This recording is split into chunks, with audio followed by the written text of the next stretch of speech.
last year. So we had launched in late 2020. We had kind of started with a grassroots, they'll come when they're ready approach. That really doesn't work with online community. They'll come when you tell them it's there. So we really kind of relaunched. We did everything from telemarketing to, in-person conversations with people, just making sure they knew it existed. And we saw a lot of success with that. And we now have a really strong regular user base who are in there on, at least a weekly basis. So telemarketing worked for community building, because that's like the bane of everyone's existence now. I was surprised to hear that too. Yeah, it was really interesting. So we hired MGI to just make phone calls out to all of our members and say, hey, did you know that you can sign up for email notifications? Because they weren't signing up for them. And we didn't opt everybody in because we didn't want them to feel like they were being spammed. And I think about 90% of people were like, oh yeah, turn that on for me. Really? Yeah. So they answered the call and actually responded. That is shocking. It may have been their administrative assistant answering the call, but someone picked it up and said, sign me up. Yes. Right. Okay, stop it. So can you talk a little bit about what you've done with onboarding that you've seen successes, or maybe even some lessons learned from? So, the first thing I thought of that our members we didn't have anywhere and they needed was, I'm calling it a member toolkit, but it's just a centralized place for members to find all of their benefits.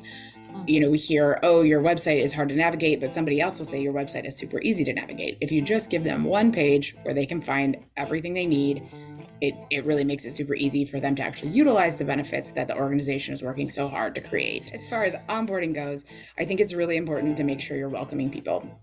Again, as a trade association, I like to make that personal phone call to the person who decided to join, thank them for joining, I hate to call it a welcome call, but I guess that's what it is, a quick presentation over all of the benefits, just to get to know you, let me know how I can help you, or let me know who on your team I should meet with to make sure they're using the benefits right. And then we load everyone who signs onto a member roster, whether they're the key contact or not, into an onboarding program. That's 6 email series, just different things. Here's your benefits, here's how to get involved, here's how to volunteer. Here to follow us on social media, just the basics. I mean, it's not rocket science, it's not complicated. It's just giving them the information they need in an easy to find, easy to use format. Do you think there's any nuance between how you onboard a trade association versus individual membership association? I definitely do. I will say my last job was individual members, and there is, in my opinion, particularly comparing that to here, we were working with a lot of small businesses, and it was an emotional decision, I feel like, to get them to join. I worked at the National Association of Manufacturers.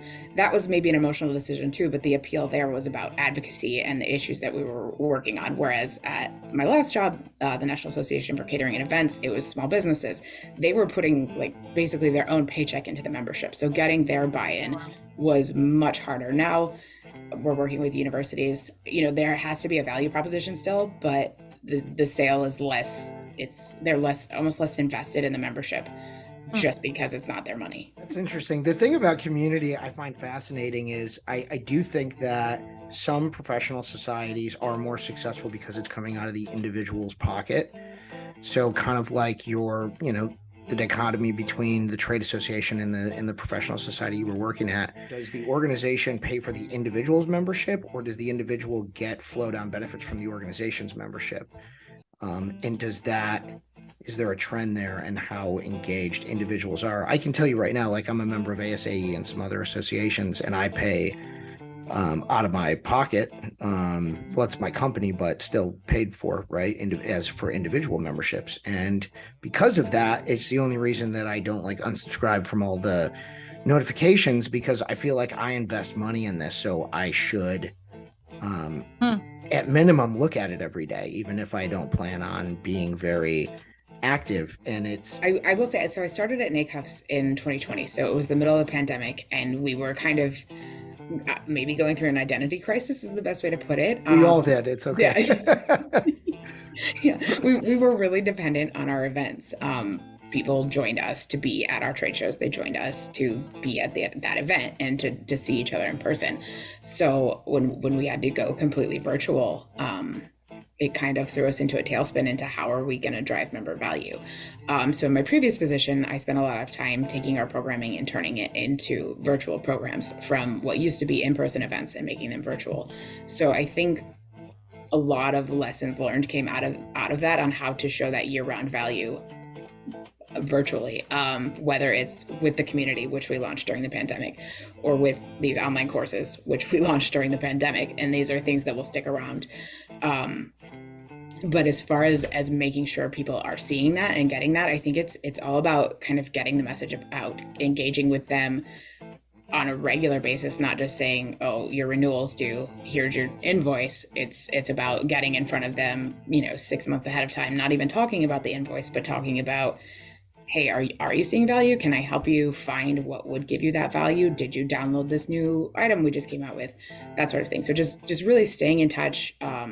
Again, it's not to harp on it, but it's that one-on-one, I think, connection, just letting them know that they have almost a concierge service here to help them use the benefits for them and their team. Okay, stop it. At-risk members. My first thought is identify them early. At NACUFs, we're on an annual schedule, so everybody renews at the same time. At other places, when everybody renews kind of at the end of a different month, I think it's much more complicated there. So I feel lucky to have that one date that I can work around for all of our accounts. But it's identify them early so you can plan, whether it's planning to hit your retention goal by renewing everyone else but them, or figuring out how to turn them around and change their mind. Yeah, well, it's interesting because I think a lot of that, and like Gretchen, the emails you're saying you're getting, or the promotions you're getting because they think you're at risk, it comes down to people using personas. And I think we've all seen the meme that has, I think it's like King Charles and Ozzy Osbourne, is like these two have the same persona, but obviously you're not going to market to those two the same way. So something that I really want to dive into, I haven't had an opportunity yet, and I actually sat in a session on it at ASAE last year, was about kind of going that step further and truly figuring out who your members are, not putting them in buckets, and figuring out where that value for that person is. So it's interesting you brought up personas, because we talk about personas too. That's like the means to an end, because really understanding the persona is the first piece, but then really getting into the member journey or the user journey and understanding, based on this persona, what this likely path might be and how we want to kind of push them down this path. That's really the important piece when it comes to personas, at least from the perspective of Adage Technologies. Well, and then isn't personalization kind of like what comes out of those personas? Because then it starts to branch off into those unique. Right. And then you can use personas for segmentation, or, there's obviously AI tools that you can personalize content based on, their behavioral activities. So what they look at means you're going to look at this, you're going to be interested in this. I mean, it was interesting because we were like, can we put people in a funnel and can we put like data points together? Because it was like, how do you move someone from, we know that if they sit on a committee in the last 2 years and they donate once and they attend at least 2 events, we have this much better chance to turn them into a sustaining donor, right? So it's like putting people on a path to an objective. So making sure that once they bought the chainsaw, we just know that people that buy the chainsaw and buy this are more likely to also buy this. So then you start to put them down paths of objectives, whether it's buying something, getting more involved, whatever it might be. So does that formula? Okay, stop. Cautionary tales.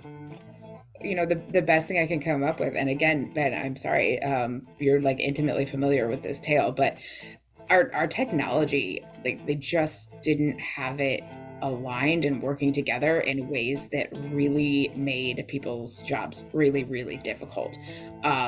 Up until literally October of last year, we were pulling lists from our AMS and uploading them into our email marketing software every day, every time we were sending an email. That whole time we had the API set up to have them link together and work just fine. It was legitimately, we needed to push a single button in our AMS. So I think my biggest lesson learned from that, and having sat in a different seat for several years, was don't take no for an answer when you know it's not the right answer. Like dig and push, because you can fix things if you're willing to kind of think about it or reach out to somebody and ask for help. Yeah.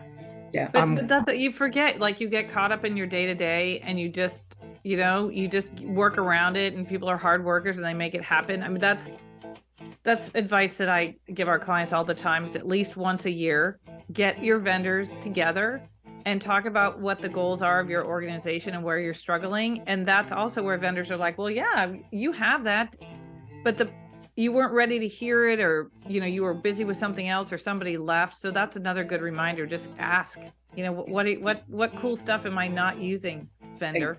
Yeah, exactly. I think, I mean, we get into our habits, we get into our day-to-day, and then we forget that our vendors are our partners, and they're crucial to our day-to-day success. And hey, if you say something that sounds crazy, they might look at you and say, you know, you can fix that, right? So it was definitely a learning experience. I'm ready.